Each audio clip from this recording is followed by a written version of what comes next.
Dans le thème La modernisation du Québec et la Révolution tranquille, l'époque duplessiste.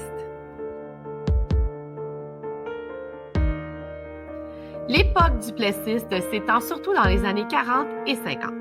De 1936 à 1939, de 1944 à 1959, Maurice Duplessis, chef de l'Union nationale et premier ministre du Québec.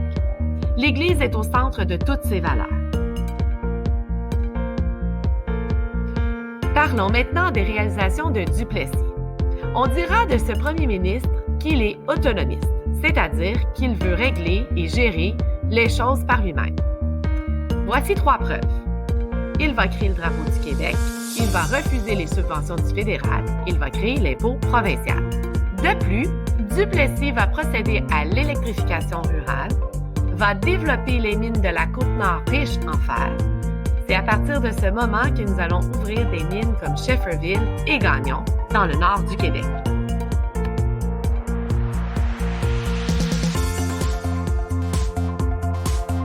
Duplessis donne toutes les subventions à l'Église afin qu'elle s'occupe des causes sociales de l'époque.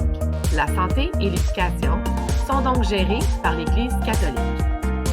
Cela fait en sorte que parfois, dans ces 2 domaines, on enregistre certains retards par rapport au reste du pays. Dans les années 50, année pendant laquelle Maurice Duplessis est premier ministre au Québec, plusieurs changements arrivent dans la société québécoise. En voici quelques-uns qui viennent un peu transformer les traditions ou les mentalités de l'époque.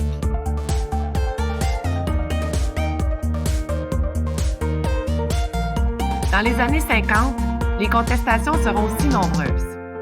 Par exemple, Duplessis appuie toujours les patrons lors des grèves. C'est normal, ce sont les patrons qui lui fournissent de l'argent.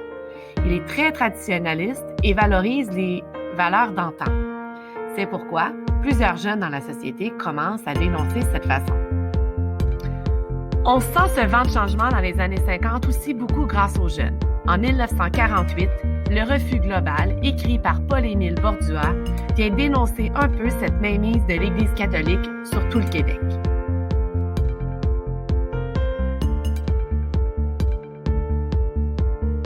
Voilà, c'était l'époque duplessiste et les années 50 au Québec.